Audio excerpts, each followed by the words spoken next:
Some they call it functional alcoholism, but if you know anything about Ben, he's got vision with precision, microphones and a tinkle of derision. You're about to hear what beer can be. It's time for Barley and Me.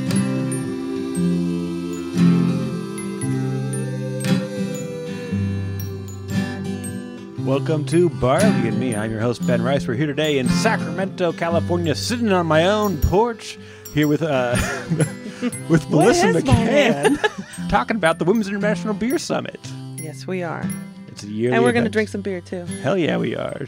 I always got to talk to you every year, see what's going on, what you have planned, how things went last year compared to plans, all that fun stuff. Wow. Yeah, it's pretty cool. So I'm not sure we ever really talked about this whole thing and what we're doing here.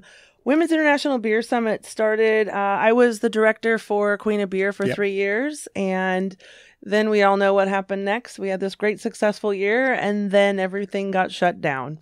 And so I had the whole idea of what are we going to do about women that are out there brewing all this beer and they don't have the connections that they need, and I just wanted to do something about it. And so sat down with some industry friends and we came up with this idea, and my idea was a little bit smaller than what we're doing, but it just kind of morphed into the International Beer Summit for women.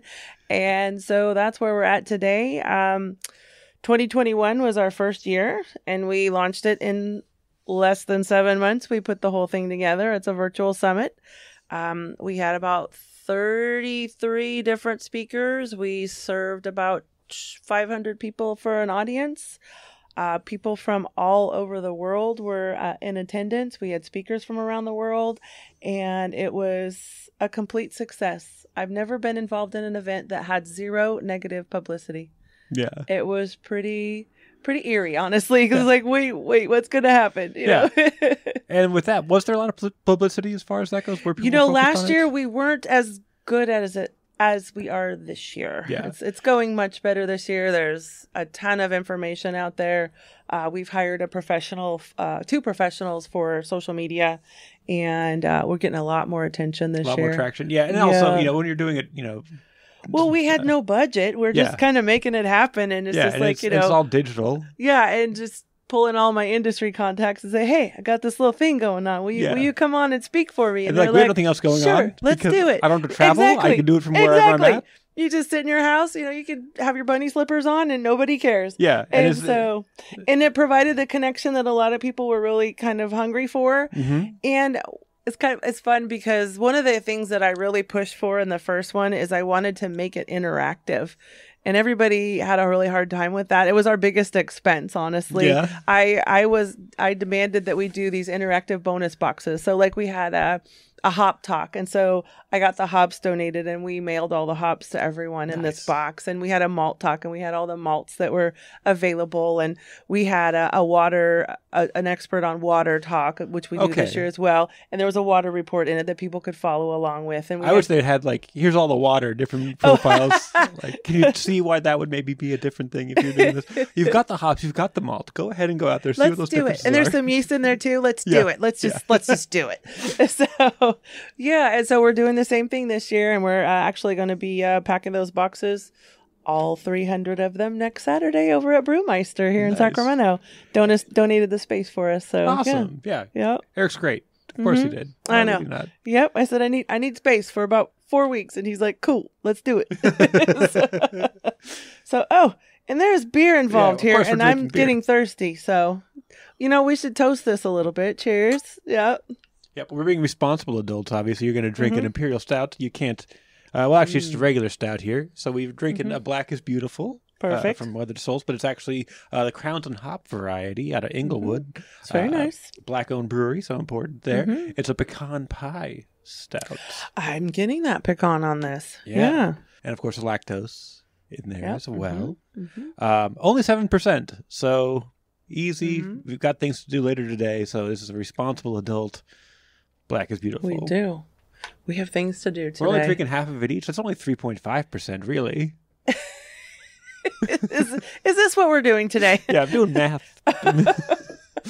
You told me there would be no math involved. What are you doing? I did the math. That's why I said thank it. you. So you don't have to do it. I mean, if you want to check my math, that's on you. But I appreciate that. That's beer math. You only have half. It's only half the ABV, obviously. I agree. Let's go with that. Let's just go with that. Exactly. So, yeah. You can't dispute it. It sounds great.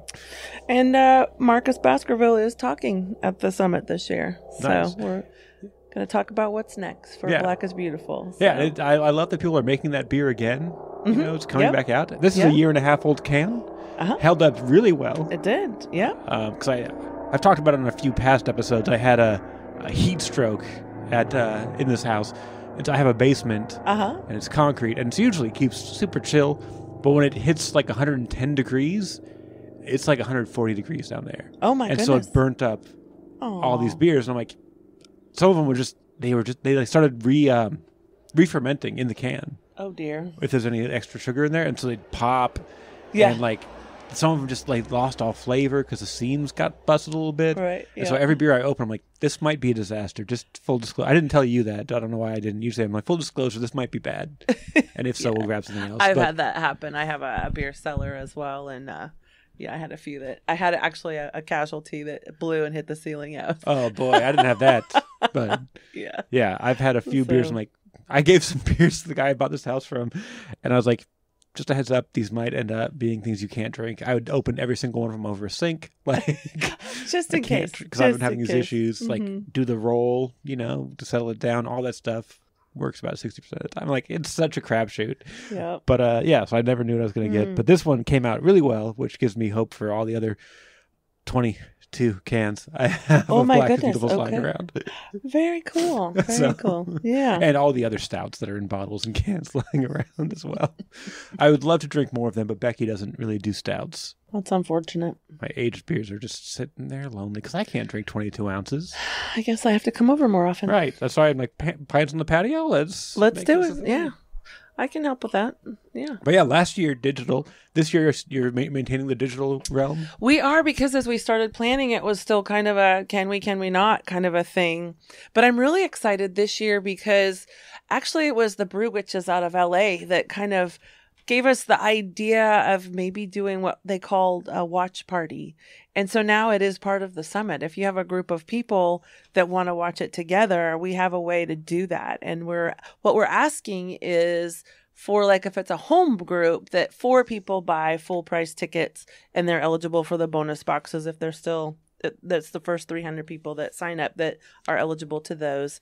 And then charge a small entry fee for anybody else that wants to join, something that's on a sliding scale, like maybe $0 to $10. Yeah, like give what you can type thing. And then donate that to Lifting Lucy, which is an organization that supports BIPOC people and getting them to events that they might not otherwise be able to afford, or even, paying childcare so that you could go to an event, or maybe the travel or something like that. And so, So we're really excited about that. Nice. So, and that's on the website, wcfa.beer. So great. You already knew exactly where I was going. Yes, we got to have our website out there. And one of the other things that we've got going is after our first summit that we did last year, Oregon Brew Crew out of Portland, Oregon was our 501c3 that supported us so that we could get some sponsored donations and that kind of thing. We decided to create our own 501c3. So we have the Women's Craft Fermentation Alliance.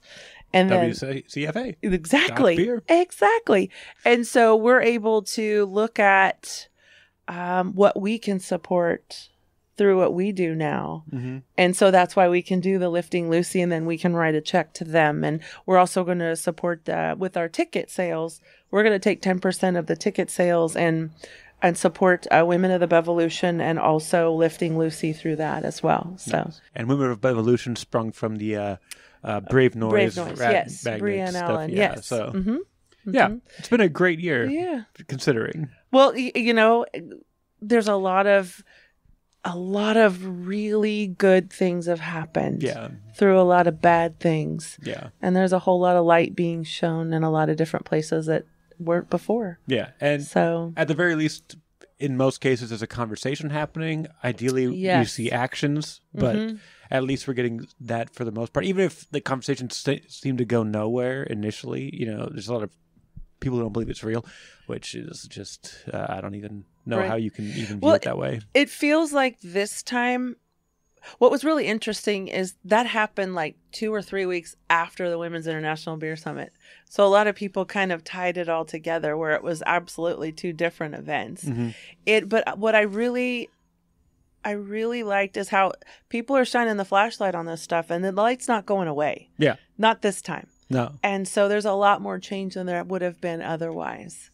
Yeah. And so there's a lot more people that stood up, and they're still standing up, and that's amazing. So. Yeah, and it's, through the work of programs like that, Pink Boots lets people know that they're not alone. This let them know that it's not just your local chapter or your state chapter. It's like this is international. The Women's International Beer Summit. So it's a world of people that you're introducing to and finding these problems are subsisting everywhere. And you're meeting people that you wouldn't otherwise be able to connect to that has worked through that problem before. So you have a solution path. Yeah. We have 3 different panels where we're kind of talking about those issues and what it's like to be a woman in industry or a non-binary in industry. And beyond that, we also have all the different scientific talks, with the hops and the malts and the yeast and that. It's still beer. Yeah, exactly. But it's bigger now. It's more than just beer. We've got Fermentus that's going to come on and talk about wine and ciders. And we also have one of their other scientists that's going to be talking about distillation and the ways that the yeasts are used that way. And just there's I can't think of her whole name. I know her as Tinu, but that's only a piece of her name. She has started this whole project out of the South, Black Brewers of the South, and it's called This Belongs to Us. And she's writing a documentary and filming a documentary about it. And so she'll be on there talking about what's going on there. And we have a Piwe is another. She's from South Africa, and her story is she's got her last name is. It's a hyphenated and it's gigantic. I can never think of the whole name. But anyway, Apiwe is her first name.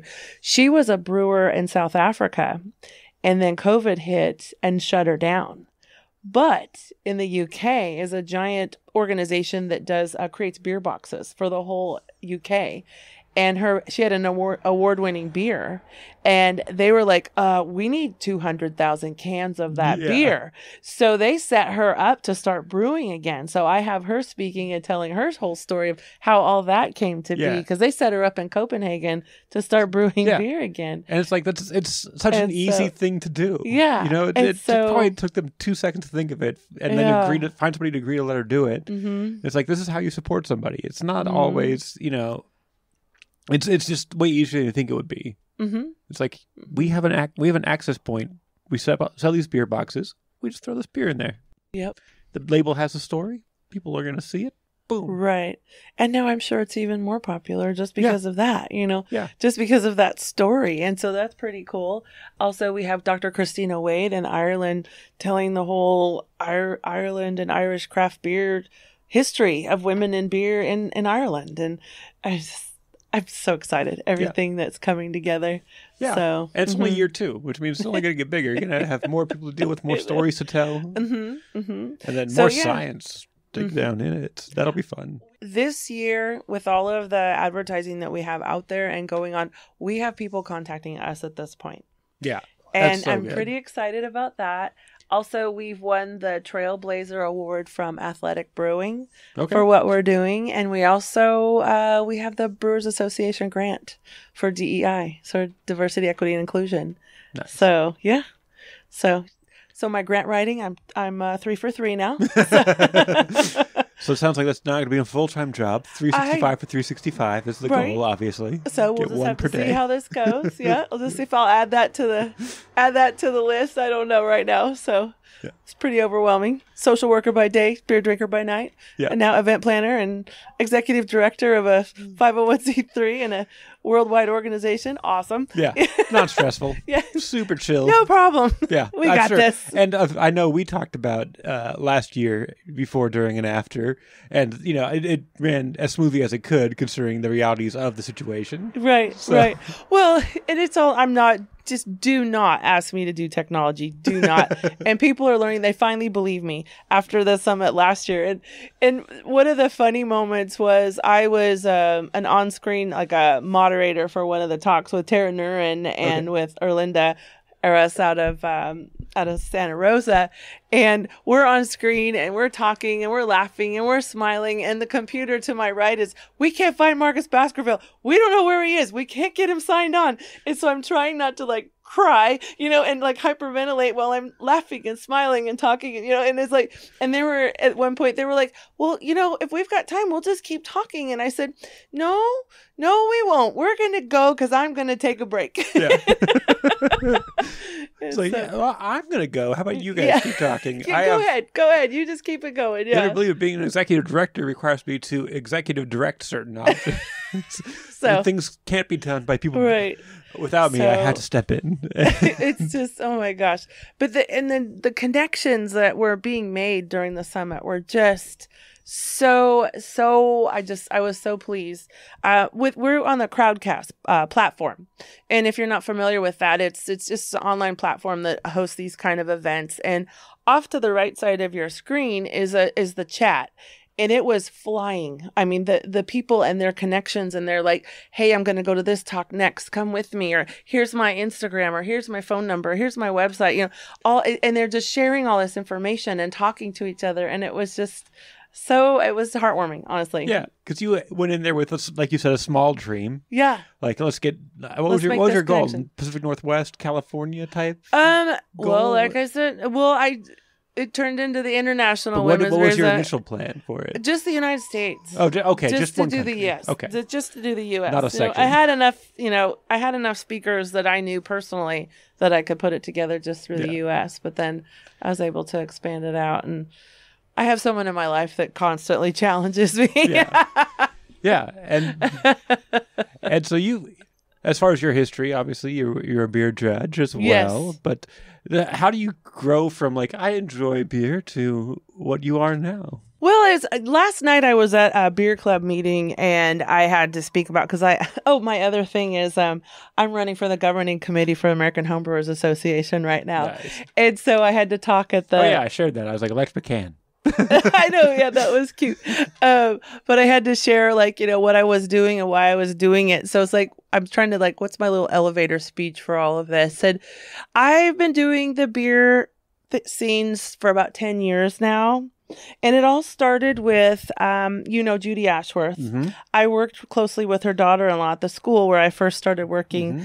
And Lori wanted, it was like the first year that they had the Sacramento Beer Week. And she was looking for someone to go do events with her. And I just go to the break room, and she's sitting there with this inch-thick thing of paper. And it was every beer event that was going to be at Sac Beer Week. And she's trying to get somebody to go with her. And I'm like, I'll go. Let's go. It'll be fun. And so that's when I got turned on to the whole industry and the family. And it was to go to an event where you're seeing all these brewers who are in direct competition with each other. And they're sharing information, and they're sharing their products, and they're like, here, try this. What do you think? This is what, this is kind of a pilot project. And what do you think of this? And they're like, you might want to try this or try that. And then later on, I'm hearing it's like, yeah, we got an infection in our brewery right now. They're like, no problem. We're not brewing today. Come on over. You could just brew whatever you need to do. And to see people that are in competition, but they're a family all at the same time. It was just so fascinating to me. And I'm just like, I'm in. So I started volunteering at just different events and that kind of thing. And from there, it's like I started stewarding beer events, and beer judgings, and figured out I had quite a palate for the beer. And it'd be fun because we would all do our judging, and then we'd head to a brewery or something afterwards. And I'd be at the counter for maybe 5 minutes, and I'd have my beer, and I'd go sit down, and 10 minutes later, all the judges would come sit down, and they'd have the same beer that I do. And I'd be like, yeah, you're welcome. Yeah. And so that's where it kind of grew from there. And so just doing the judging. And then one year I was asked to be the director for Queen of Beer. So Well, you also have your homebrew crew as well. Took it on, and, yes. And you've got another just beer loving crew. Yes. Right? So, quality control is what I do. Yeah, exactly. But yeah, and then it just all kind of morphed into that. And then I took Queen of Beer, and I got some 501c3s involved so we could get some sponsorships and some scholarship for winners, and kind of it just really grew, and I was so excited. And then we got shut down. So then it came up with the new idea for the Women's International Beer Summit, and that just got to be so big and so much time that thankfully Bess and Gary, who's the founder of Queen of Beer, was able to take it back because I was just like, oh, thank God, I can't do it. I can't do it all. You know, it's like at some point I have to go to work because I have to pay my bills. Yeah, you know? exactly. It's like, as much as this is fun, I imagine the pay at this point is not particularly compelling as an argument. Well, Queen of Beer, there was no pay at all. Yeah. In this, there's, like a small little thing. And then there this year, because we actually have a budget, I have some reimbursements for the travel that I do to make it all happen. So that's pretty nice. You're not losing money on the deal. No. That's a big gain. I know, right? Yeah. Usually it's a lot of sacrifice on my own part, just because I want to do it. I love it. I think that's where most passion projects start, and people don't really understand like how long that can go on. Yeah. It's like how long you're like, I do this other thing to pay for this other thing that I really believe in. And people ask me that. It's like, I'm going to CBC. It was like, it's just all out of pocket. It's what I'm gonna do. Yeah. Because it's the face-to-face with sponsors is huge. Yeah. I mean, I have my presenting sponsor for next year because I went to the Pink Boots conference. Yeah. Because it's just a face-to-face, and I'm real shy and quiet. I don't know if you knew that or not. I do know that. It's really hard for me to meet people. Fifth appearance on this podcast, and I'm finally getting her to talk. But it's just the face-to-face is everything, and just that connection and the energy that you can get through that, and just. So I already have my presenting sponsor with Lalaman. They're already talking about they want it. Yeah. And they were there last year too, right? Lalaman was definitely a sponsor. I mean, a sponsor, but not at that level. Grainfather's our sponsor this year, and they've been so generous and just so wonderful. And so it's going to be, first right of refusal. And so we'll just have to see, let them duke it out, figure out who wants it the most. So nice. And this year, just because of going to Pink Boots, it's like I have Haas involved now, and a couple of other maltsters, and so yeah. It's great. And then is there anything, I know you can't really play favorites, but I'm going to ask you to play favorites. Is there any talk that you're like super looking forward to this year? Or talks? Dr. Christina Wade, I'm really excited about hearing about the whole history of women in Ireland with the craft beer. And Tinu's talk on This Belongs to Us. I'm very interested. That's me. I'm interested in people's stories. I want to know who are, and that's how this all started. I know I keep going back to that and I keep saying that, but my thing for every one of my speakers are, who are you? What do you do? Why do you do it? What's your passion about it? How did you get where you are? How'd you get here? How'd you get where you are? And if you could talk to your younger self, what would you tell them in order to get where you are sooner? And now talk about what you do best. It's like I want it all. And so I'm really interested in people's stories. And so there's two huge stories that I really want to hear about. Yeah. And so that's same for this podcast. I'm like, I just want to know the story. Who are you? Where did you come from? What are you doing? Why are you doing it? It's really it, because I think we have a pretty shared history, because you're saying 10 years ago is about when you're... Yeah. Because I know we've run into each other quite a few times at a certain pub about town. Which had a bartender that knew everything about everything. There's some, obviously, Sam Horns and Rick Sellers. Who just like, he would just dump history on me when we were I was drinking at the bar, and I was like, this is great. And I knew that passed down stories through generations and stuff, but we have ways of securing it at this point. Yeah, it is. It's all about the story. I love talking to people and just figuring out who they are and what makes them tick. Yeah, it's great. All right, so we need to get the details on this year's summit. When's it happening? How can people get involved? What's the cost involved? Okay. What levels of engagement are allowed? How early do they have to sign up before they can get those packages? And when do they, forfeit rights to same? Well, the virtual summit is April 23rd and 24th this year. Tickets are on sale right now, wcfa.beer. Right now is the early bird through the 15th, where the tickets are $40 a piece. After that, they'll be $50 a piece. First 300 people who sign up get the interactive bonus boxes. Not only does that have the science, like the hops and the malts and the yeast and that kind of thing, in the water report, because John Palmer is going to be talking this year, the water god of the world. He'll be there.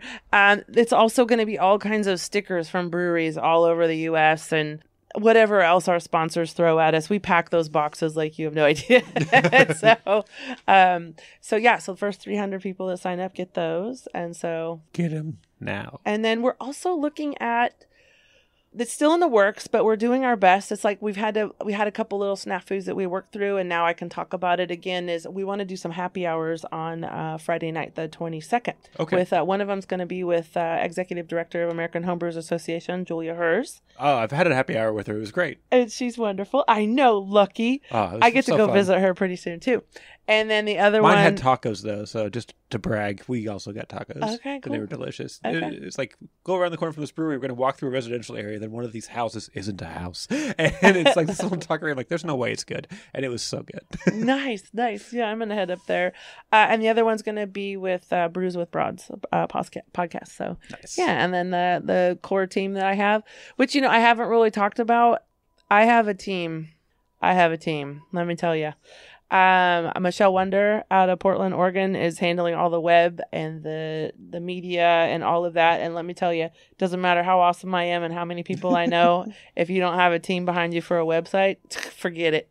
And so she's amazing. I have Vicki Olson here in town. She's handling community outreach. She's the one that's getting all those stickers together for that bonus box and all the other little swag stuff that's going to be available, because we are doing some scholarships, and we're also doing a little few swag like kind of giveaways. And then I also have Crystal Gupta out of Portland, Oregon, who's handling all the Crowdcast. And without all of them, this wouldn't be happening. Yeah, that's a pretty small group for a pretty big project. Mm-hmm. Yeah, this year each one of us has our own little sub team that we're working with, and we've expanded out just a little bit, and it's going to grow next year as well, because it's like I need some more help. Yeah. Is there a plan at some point to make it a meet up conference where you meet in San Antonio or whatever? What we're looking at doing is doing hubs next year, where there will be a small place like in London, and there'll be one in New South Wales. So go to your area. Yeah, and then it'll be for like 30 to 50 people, and there'll be a live speaker at each one of those pods or what did I just call it? Yeah, hub. That's what I call it. Sorry. And that's how we're thinking we're going to do it. With the international piece, there's no way we could all gather in one spot. You could. It would just be so inconvenient for everybody. Yeah, I don't think there's so much. It's like, I got held up at customs, like all kinds of reasons that would just throw a wrench in there. Right. Not to mention the cost. Right. Hotels, flights. I know. It's just a lot easier. I want to do it like that and make it a community thing, because then you're connecting with people within your own community, which makes me so happy. Yeah. It's like that's what this is about. Make those connections. I would do digital first, and then the offshoot hubs like a week later. It's like, hey, who'd you meet up with digitally? Is there a way that you can, or maybe a month out, so there's more planning time? That's a thought too. Let's talk more. But just like, because like, you're like, there is more people in my area. I found this person very fascinating. Maybe I'm willing to pay like an extra few $100 to go hang out with this person while we go talk to this people. And it's like, it's not a bad idea. I like it. I don't know. I'm just like, there's so many possibilities for it. And there's no reason that this should be a one-off, one day, one weekend, whatever. When you're right. It could be a year-round thing. Like, there's small things here. We're going to have a quick meetup over here if you're available and it's not outside your range. That's a really cool idea. I like this. Yeah. We're going to have to talk more. I'm just like, I'm so excited. Yeah. It's such a good project. Well, it's kind of how the watch parties kind of evolved as we talked about it. Yeah. And I'm really excited about what we did put together. Yeah. So. And then if you do hubs during the thing, you just make them stream digitally so people can still watch them when they're not there. It's like, there's no downside to any way you handle it. Exactly. It works either way. Mm-hmm. Yeah. But yeah, it's just... And the spirit of connection is obviously a very important part of the whole process in beer in general. That's what it's all about. I don't know many people are just like, I just go out to the store and I buy beers and I bring them home and that's the end of the story. There's so much more connection. Right. I mean, I'm sure those people exist. They've existed for all, but like, it's such a rarity. They buy Bud. Yeah. I don't give a story. It's like... But it's on the can. There's a story on the can. Exactly. Yeah.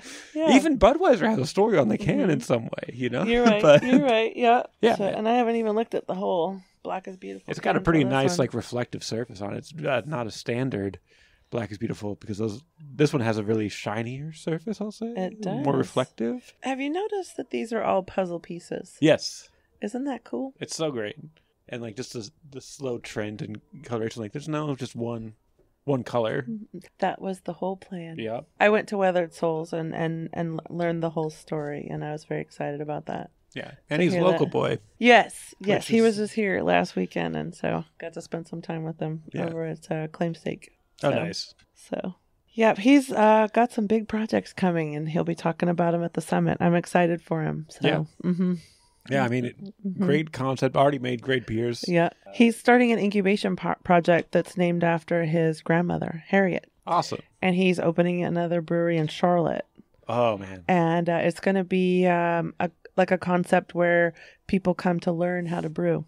Okay. And he's going to be working towards getting scholarships for them and seed money to get their brewery started. Like a brew school kind of thing. Yeah, a brew school, yeah. And of course, obviously supporting BIPOC community, women in beer, kind of like, it's got to be, there's got to be equity. It's part of the DEI. Yep. I'm really excited for him. Yeah. All right. We got to get out of here. Okay, we do have to get out of here. I've got a baby to care for. You got a baby to care for. I got a lift to get because I have to go out to dinner and drink beer and do beer pairings and that face to face and hang out with all them cool people that I just love. So it's a tough life. It really is sometimes. Yeah, it really is. Sometimes you got to go on a porch, sit in a rocking chair, and talk about dreams and aspirations. Exactly. What a terrible, terrible thing. It's just All right, so before we get out of here, we got to do the rundown again. I'm very sorry.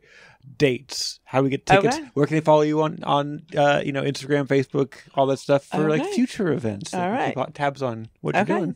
Women's International Beer Summit, April 23rd, 24th of this year. It's all PST time. You can check it all out at wcfa.beer. Tickets are on sale right now for $40, and at March 15th, they go up to $50. First 300 people that sign up get the interactive bonus box, which is super cool. You want it. I'm telling you. And what else do we need to know? Oh, yes. Social media. Social media. So Women's International Summit is for both Facebook and for Instagram. And International is the INTL in the middle. So Women's INTL Summit. And it's IG is where we do most of our marketing and information. So, yeah. And then our website. So check it all out. Yep, please do. And this has been, for Barley and Me, followed across social media, Barley and Me Pod. Don't forget to check out those chugs for charity. Do them yourself. Enter to win free beer from my beer cellar. Sometimes they're still good. Chug a Black is Beautiful or a Brave Noise get 2 entries and access to fresh beers, which haven't been destroyed by my basement yet, and possibly didn't get destroyed in the first place for the cellar ones.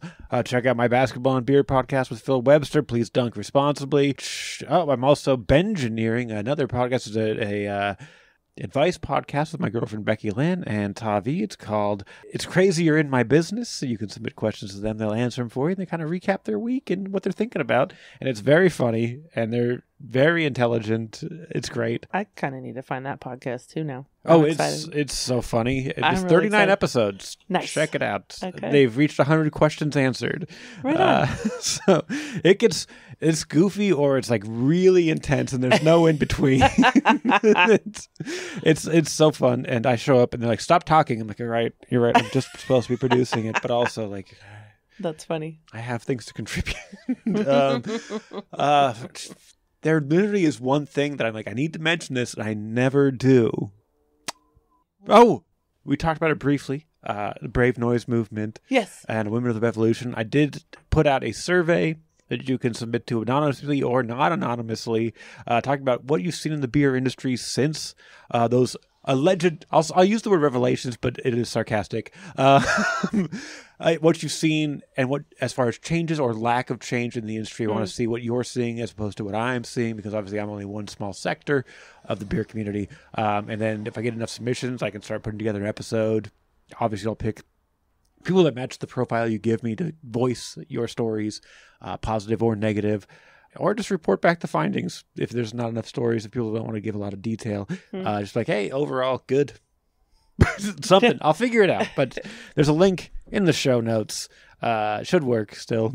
Yeah. Please submit your stories, positive or negative. I do want to know where we're at, because I have an idea, but it's just what I'm seeing in my limited pandemic, new child, pregnant girlfriend life, which means very limited scope. So, that was the main one. All right. And this has been episode 162 of Barley Me. I've been Ben Rice. Melissa McCann, thank you so much. Thank you. And thanks so much for listening. Get home safe.